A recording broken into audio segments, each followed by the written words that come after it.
मैंने कुरान को पढ़ा और मैं छोटी बच्ची की तरह रो पड़ी। जी हाँ, ये कहना है मशहूर फुटबॉलर करीम बेंजेमा की पत्नी जॉर्डन ओज़ोना की, जिसने कुछ ही दिन पहले इस्लाम कबूल कर लिया है। ओज़ोना ने एक इंटरव्यू में कहा कि उन्होंने इस्लाम अपना लिया है। उनका कहना है कि मैड्रिड के पास एक मस्जिद है, उस मस्जिद में उसने एक प्रोग्राम में कुरान को पढ़ा और एक छोटी बच्ची की तरह वो रो पड़ी। आगे वो कहती है कि मैंने धर्म के बारे में बहुत रिसर्च किया और मुझे इस्लाम अच्छा लगता है और मैंने इस्लाम के बारे में जो कुछ भी पढ़ा उसने मुझ पर अच्छा खासा असर डाला है। रमज़ान के दौरान मैंने कुरान को पढ़ा और कुरान ने मुझे रुला दिया।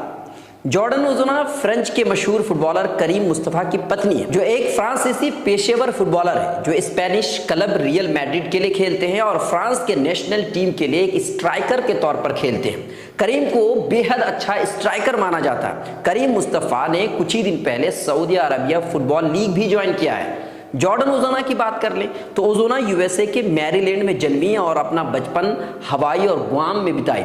उन्होंने वेट्रेस से अपने करियर की शुरुआत की, पर अब एक मशहूर मॉडल है। ओज़ोना करीम के चौथे बच्चे की मां भी है। ओज़ोना से मिडिल ईस्ट के सख्त ड्रेस कोड के बारे में जब पूछा गया तो उन्होंने जवाब दिया कि मेरे हिसाब से कोई समस्या नहीं है, ये एक अनमोल संस्कृति है और मैं इसे अपना करके खुश हूँ। आप किस पर क्या राय है, आप हमें कमेंट कीजिए, लाइक शेयर सब्सक्राइब जरूर कीजिए। मिल्लत टाइम्स को आपकी ज़रूरत है, हमारी आप माली मदद करें।